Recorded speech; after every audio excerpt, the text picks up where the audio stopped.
The Emperor of Time is dead. Beneath the emerald sky, the city is in mourning. Descending the main avenue behind the procession, the Nevas have gathered. And watch. The two chosen ones selected by the Emperor of Time to lead him to his final resting place carry the glass globe containing the last breath of the deceased, displaying it to the population from atop their tentacles. In their wake, to reassure the anxious crowd now abandoned by its guide, young pages scatter far and wide the memory pearls hosting the prophecies uttered by the Emperor of Time throughout his 3,000 years of reign and existence. What remains of his being still radiates with that temporal energy whose origins he always refused to discuss.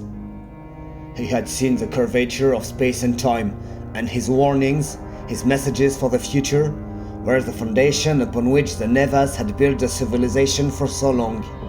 Life without him frightens many. Yet, on this day, he chose to fade away. It is necessary, he announced the day before when he made his decision public. Nothing could have made him change his mind. And so, today, his final breath is carried to the great circular building crowned by 3 silver arches, where he will rest for eternity. And the world is in mourning. The city prospers and grows. The towers shine ever higher. The Nevas reach towards the emerald skies, and at the heart of the city, beneath the gigantic silver arches, lies the tomb. The epidemic struck, and in its wake came war. Some Nevas, the oldest, the wealthiest, left the planet in search of better horizons, but most are still trapped on the ground.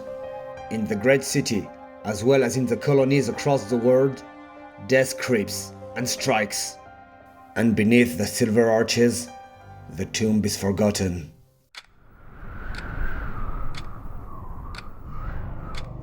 Life no longer exists on the planet. Fauna and flora vanished long ago. And, in this world at least, the Nevas are now nothing more than a memory. 2 of the silver arches have collapsed, and beneath the last one, the tomb still stands. The plain stretches to the horizon, punctuated here and there with rocks. Some perhaps less natural than others, but only a keen eye could tell the difference. And it has been a very long time since any gaze has opened upon this planet. Where a city once stood, only a solitary tomb remains. Night has fallen, and darkness has replaced the emerald of the skies. The world is ice. Nothing moves. Except for a star, high above, which slowly grows until it becomes a long, slender silhouette made of metal, flying over the plains, heading towards a lone building. The craft settles at the foot of the edifice, and an opening appears in its flank, revealing 5 strange beings, new to this planet. They advance towards the imposing structure towering above them, exchanging among themselves with curious sonic signals. The first music to rise in this world in a very long time. Kaya. Ian, Marco, you guys take care of setting up the beacons. Aryan, Lena, are those damn scanners finally online? Yes, Captain. Perfect. So, what can you tell me about this structure? Assuming it really is one. Kaya Sharner turned her eyes towards the imposing, dark, solitary edifice standing alone in the desolate plain. And her heartbeat quickens. Once again, as it has often did since their long-range scanners first detected the presence of the strange building on the planet. It does seem hollow inside, at least for the most part, Lena announces as she examines the data scrolling across the display on her visor. Nature couldn't create something like that on its own, Aryan adds, and the structure doesn't resemble anything known. So there really was life here. Once, Kaya murmurs. But where are the other ruins then? Marco asks as he rejoins them. I don't see the slightest trace that any civilization could have ever existed here. Silence settles for a few moments among the 5 crew members before the captain decides to break it. It's up to us to answer those questions, Kaya declares. But if it turns out that life once existed here, it would be a revolutionary discovery. In more than 5 centuries of space exploration, humanity has never encountered a single extraterrestrial civilization. We may be about to change that today. Ladies, gentlemen, the High Parliament is awaiting our report. And if we do indeed uncover proof that another form of life once lived here, I can promise you that your names will make history. So let's move. Grab the equipment you need. Lena, check the oxygen levels in the suits. Ian, secure the shuttle. Aryan, Marco, find me a way inside. Let's go and get our answers. Marco. The long corridor cutting through the strange rock of the structure stretches as far as the eye can see, but their sight doesn't reach very far. The few lanterns floating silently above their heads illuminate no more than 10 meters ahead, and Marco's fingers tighten nervously around the grip of the submachine gun at his side. "This is incredible," Lena mutters, her voice breaking the silence like thunder. The rock, or the material the structure is made of, I mean. I've never seen anything like it. It looks like Mevonian granite, but even denser, and it retains almost no heat at all. It's unbelievable." "And that's proof of alien presence?" Ian asks. "Maybe," Lena replies.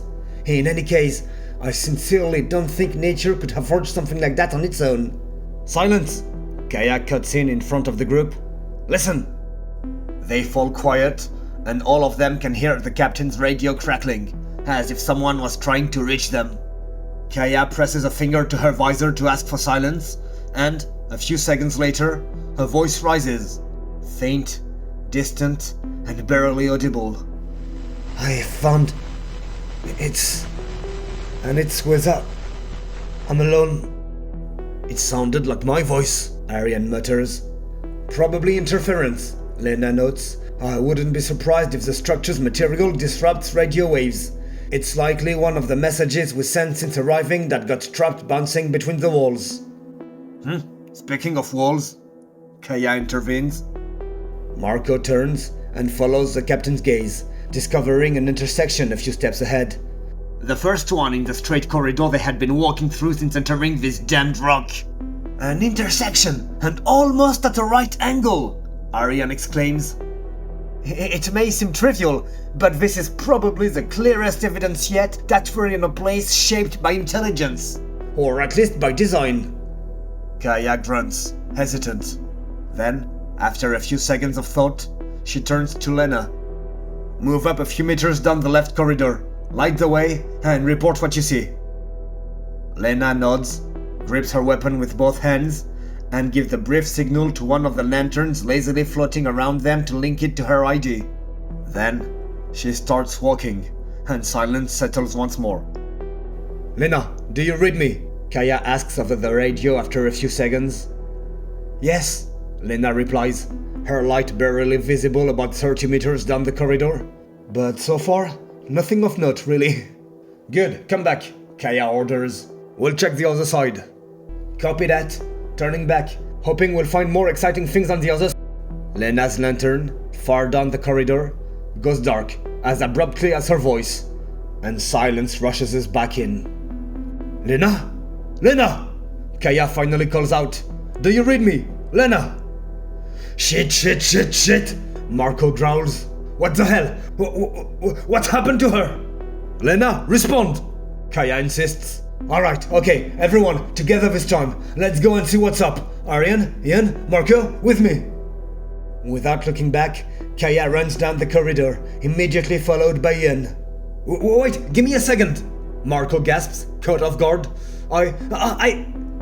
Aryan, who has also remained at his side, suddenly lets out a choking gasp of terror, and it takes Marco, still overwhelmed by the event, several seconds to realize that the lanterns carried by Kaya and Yan have vanished as well. Ian. "Lena? Lena?" You there? Shh, Kaya hisses. Try listening instead. They take a few more steps forward, but nothing in the rocky corridor, lit only by the lantern and the light of their suits, seemed to stand out from the rest. I swear she was right here when she vanished, Ian mutters, before glancing behind him and freezing. Kaya? Captain? The others? Aryan? Marco? Where the hell are they? Kaya follows his gaze and lets out a curse as she discovers the emptiness of the corridor, where the rest of her crew should have been. Damn it! She strides back towards the last known position, and Yan has no choice but to follow her. Lena. She runs, straight ahead, frantic. Captain! She screams. Kaya! Aryan! Ian! Where are you? Her breathing grows increasingly difficult, broken by panicked sobs, but she doesn't stop. A small part of her mind knows she's burning through her oxygen reserves far too quickly, but she can't stop. She's too afraid. She needs to find the others as fast as possible. Floating a few steps ahead of her, her lantern lights away, but that doesn't prevent her from stumbling and crashing onto the hard stone of the endless corridor. She curses repeatedly, and finally breaks down in tears, curled up against the wall. An eternity later, she manages to stand. She doesn't know whether her imagination is playing tricks on her, or if the whispers she heard in the dark were real, and fear rushes back in her veins. She starts running again, more panicked than ever, completely forgetting her oxygen gauge, now dangerously close to red. Aryan. Where are they? What the hell is going on? Besides her, Marco paces like a lion in a cage, his face pale behind his visor, his fist clenched around the grip of his weapon. Oh, fuck this! He snaps. He raises his submachine gun and fires a burst, the echoes reverberating long after into the darkness of the corridor. Marco, stop! Stop! Aryan cries out. What? He growls. If they don't hear us with that? Oh, screw that. I ain't staying here. I'ma go and look for them. Wait for me. They move down the corridor, the cannons of their weapons aimed straight ahead. Kaya? Lena? Ian? Aryan whispers into the radio. Anyone, do you read me? Answer me! There, look! Marco bellows, unleashing another salvo into the darkness. What? Aryan asks. I didn't see anything. I thought I saw something. Oh? Aryan follows his eyes and discovers a new intersection a few steps ahead. No, Marco mutters. I must have mistaken it for the shadows of the lantern at the entrance of the new corridor. Although that, on the other hand, is quite strange. What? I fired in that direction. The bullets should have hit the wall, but there is no trace of them. That's far from the strangest thing right now. Aryan snaps back before activating the radio again. Kaya, Ian, Lena, do you read me? Forget it, Marco growls. No one's gonna answer. So, right or left? Kaya. There, Jan, there, look! They rush toward the light that just appeared at the end of the corridor, and quickly make out a silhouette holding a weapon beneath the lantern frozen above its head. Marco? Hey, Marco! It's us! Jan shouts as he reaches him. Marco, can you hear me? He waves a hand in front of Marco's eyes, but there is no reaction. Marco stands rigid and motionless in the middle of the corridor. Kaya looks up at the lantern and frowns. That's weird. The lantern, I mean, it's not moving. Like, not at all. Even in hover mode, they should be drifting at the very least. They're always in motion, but this one is completely still. Just like Marco, Ian adds, reaching for his colleague's shoulder, and oh shit! What? I can't even touch him. Look, it's like he's surrounded by a force field. Kaya frowns again and reaches towards Marco's face, and, indeed, discovers that she cannot touch him, her fingers hitting an invisible wall a few inches from his suit. Wait, he is moving actually, Jan exclaims. But it's like he's not moving at the same speed as us.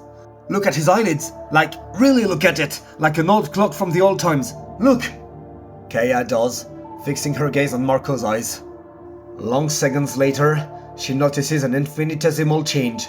His eyelid has lowered slightly, as if he were blinking. That would explain a lot, Yan whispers. If time flows differently here, for some reason, we may have been desynchronized from the others. How could something like that even happen? Kaya asks, still studying Marco's eyes. When Yan doesn't answer, she turns around and curses yet again when she realizes she is alone. Alone with the Marco, who, in the end, doesn't really seem to be here either. Arian. A few steps ahead of her, Marco has completely snapped. He walks down the corridor, firing salvo after salvo from his submachine gun. He frightens her even, and she doesn't dare follow him, focusing instead on her radio calls. It takes her several seconds to realize that silence has returned. For a brief moment, she wonders if Marco has come to his senses, but she already knows that's not it. And when she lifts her eyes to an empty corridor, lit only by her own lantern, she sighs. Captain, Kaya, anyone, do you hear me? She continues, still hoping for a response. Where are you?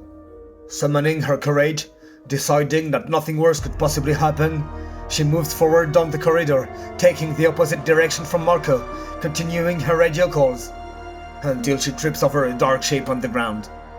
She looks down and lets out a scream as she recognizes one of the crew's suits.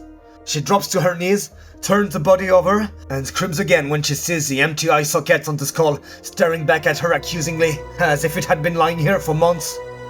And when she reads Lena's name on the chest plate, she breaks down in tears. Oh, Captain, she finally whispers into the radio. I found Lena. She's... Oh, and it's probably the same for all of you too. I am alone, completely alone. Marco. He does his best to calm his breathing and not panic. Shadows whirl around him at full speed, elusive, blurred, and defined. But it can't be his imagination. The shadows, the silhouettes, there are two of them if he's not mistaken, keep circling and darting around him.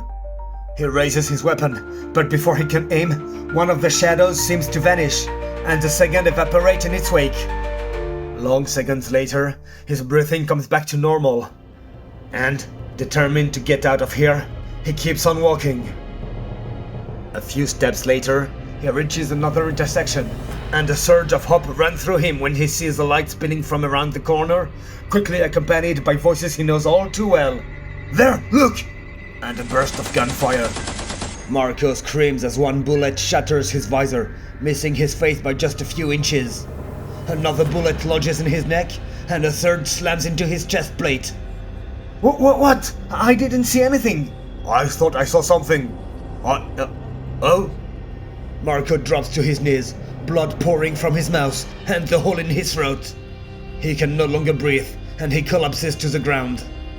And it's with the sound of his own voice that he goes into the dark. No, I must have mistaken it for the shadows of the lantern at the entrance of the new corridor. Although that, on the other hand, is quite strange. Kaya. She walks alone, the barrel of her weapon aimed straight ahead, refusing to give in to panic. She is the captain of this expedition. She is responsible for her crew. She will find the others and pull them out of this mess. She swears it to herself. That's when a metallic clunk rings out against her helmet. She spins around, her heart hammering in her chest, and aims her weapon at the figure emerging from the shadows. A gaunt man, without a suit, wall-eyed, and armed with another makeshift projectile. You, he croaks. You abandoned me. You abandoned me for so long. What? Kaya mutters. You don't recognize me, do you? You forgot me. Oh, of course you did. Kaya blinks stupidly as understanding dawns on her. Recognition cutting through the shock as she takes in the now skeletal, ageless, exhausted features of her crewmates. Ian? Ian, is that you? How are you breathing without a suit? She asks, the first question that comes to her mind. Oh, you get used to it after a while. It burns your throat and your lungs, but you get used to it. Oh, just like hunger and thirst. This damn tomb refuses to let me die. It feels like I've been here forever. And sometimes I forget everything, and it feels like I've just arrived. I'm back with everyone, talking to Lena, and then I find her dead, suffocated in her suit, again and again. And if it's not her, it's Marco, riddled with bullets. And then I get lost, and it all starts again, all over again. You killed them, didn't you? And now you're here for me. You think I'll fall for it that easily? You abandoned me here. You were supposed to be our captain, and you abandoned the soul. Ian, wait, Kaya says, backing away. I didn't mean to abandon you. Liar, liar, liar, liar. He throws another fragment of what remains of his suit at her. Kaya dodges and stumbles back. I'm sorry. I'm sorry. Unable to find the words, she turns away and runs at full speed, leaving behind, screaming in agony, the man who had once been part of her crew. Arian. She wanders. She wanders aimlessly, hollow and exhausted. Her oxygen gauge is nearly in the red, but she doesn't care. She wanders, and nothing else matters. Then, at some point down the corridor, Arian discovers the bones. The skeleton is slumped against the wall, and the joy of finally encountering something unexpected in the endless monotony of the corridors explodes in her chest like fireworks. She rushes towards the desiccated remains, and the beam of her lantern quickly reveals marking carved into the strange stone of the structure. Etched, or smeared in blood, across the entire length of the wall opposite her is a name, a single name, repeated like a litany, as if its owner had been afraid of forgetting it. Oh, Jan, Arian whispers, tears flowing freely down her face. She bends down toward the skeleton and caresses the skull, as if for a final farewell. We'll see each other again soon. Probably. Then, she stands back up and resumes her wandering. Kaya. Something has changed. For the past few hundred steps, the walls had not been the same, she would swear it. They now seem to emit their own light, spectral and bluish. Intrigued and invigorated by the faint glow, Kaya quickens her pace.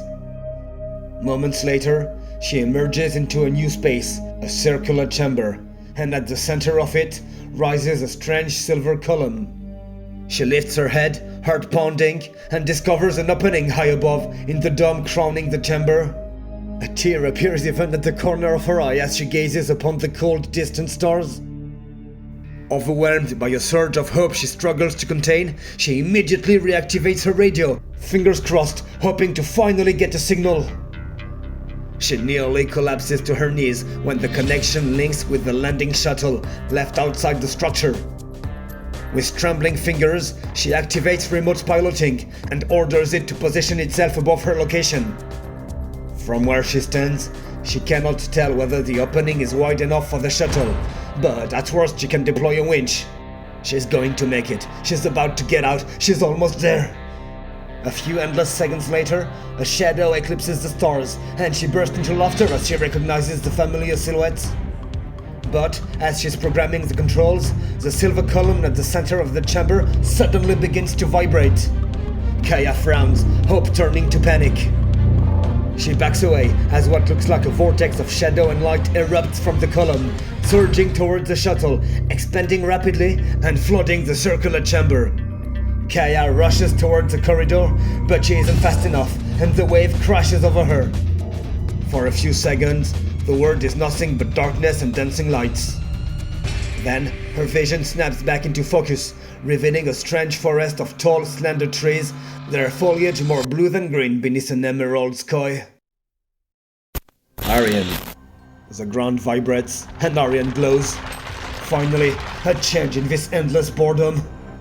Then, the walls of the endless corridor begin to tremble, and deep inside, Arian braces herself, expecting for everything to collapse on her. She's ready. She accepts it. But instead, the wall starts cracking.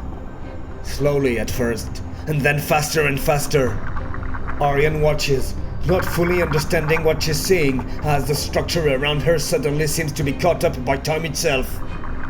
The stone crumbles and weakens, and after a few seconds, a wide breach opens before her eyes. When she sees the plane beneath the stars, the resignation that had taken root within her is instantly replaced by a fierce will to survive against all odds.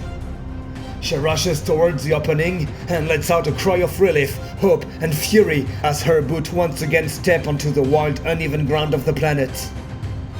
Moments later, or perhaps an eternity, having somewhat regained her senses, she sends a command to the shuttle to retrieve its position and seek refuge as quickly as possible in something familiar, something that makes sense.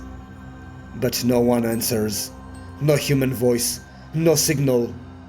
And Arian bursts into wild, hysterical laughter. Kaya. She walks among the trees, scarcely believing she has finally escaped the nightmare of those endless corridors. She even considers removing her helmet. If trees grow here, the air must be breathable, she tells herself. But reason prevails, and she decides to listen to what remains of her lucidity. But what she hadn't considered is predators. She sees the reptilian raptor, similar to the long extinct pterodactyls of Earth, only at the last moment. She raises the barrel of her submachine gun, but it's already too late. The creature's long, razor-sharp talon pierce her visor, one claw lashing at her face, just beneath her eye. Another claw slams into her chest, and Kaya can do nothing. She is still conscious when the predator's beak plunges into her flesh. The predator flies, but since its morning meal, something feels wrong. It briefly wonders if it was wise to eat that strange prey it had never seen before, but the thought quickly dissolves, replaced by the pain burning through its stomach. At dusk, it is brought down by hunting parties of Nevas. The flesh of such a creature is delicious, and the Nevas feast. Yet, the next day, 3 of them are dead, and the remaining 2 no longer have the strength to even move. A few hours later, a Neva from a nearby village passes by and discovers the bodies. By evening, more than a dozen Nevas are investigating the cause of such a tragedy, and the bacteria newly introduced to this world dances and rages. 6 days later, the epidemic has already claimed several thousand victims. The young Neva doesn't really understand the instructions, but he has obeyed them nonetheless. Apparently, he is meant to confirm one of the prophecies uttered by the Emperor of Time, who died several centuries ago, as proven by his tomb, crowned by the 3 silver arches at the center of the city. The young Neva believes this is nothing more than the ramblings of the elders clinging to the past. However, the order of the Emperor's heir has ordered him to come here today, to this forest, because one day the Emperor supposedly said that here, today, in this forest, their people would find salvation. But he doesn't understand what they would need saving from. Their civilization is at the height of its glory, and concerns about a strange new disease in the south aren't enough to change his mind. He continues his walk through the trees. He should soon reach the designated location. And indeed, before long, he discovers a curious device made of metal in the clearing. 10 days later, the vessel is presented to the greatest scholars of the Neva people, and they confirm the truth of the Emperor of Time ancient prophecy. Such a craft can carry them to the stars. All that remains now is to reproduce it and adapt it to their kind.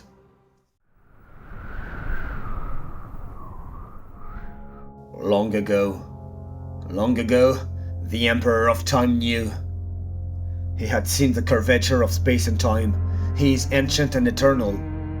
And yet, he knows he will soon die, and that he must die for his people to become immortal. He has seen. He has seen the explorers from the sky who would one day profane his tomb, and he knows that thanks to them, the Nevas will reach the stars, and thanks to him. So, the Emperor of Time had his tomb built, ensuring that his design would be followed. He cannot die, yet he must allow it to happen. He is eternal, and the energy burning within him cannot be extinguished. Yet he let himself fade. And he knows that over the centuries, The temporal radiation slowly seeping from his remains will saturate the tomb, rendering it impervious to age and turning it into a deadly trap for anyone who dares profane it. Except for her. She would not die in the tomb. The Emperor of Time knew that. She would survive, and she would be both their death and their salvation. She would bring disease, but she would also bring the past to the stars. And the Emperor of Time knew that the zenith of Neva's civilization would not be reached on this planet. To reach the summit, they would have to leave the world that had given them birth. And for that, the disease and the flying machine were necessary. They went hand in hand and could not be separated. So the Emperor of Time designed the central vault of his tomb so that, on the day she arrived, everything would unfold exactly as planned. Aryan.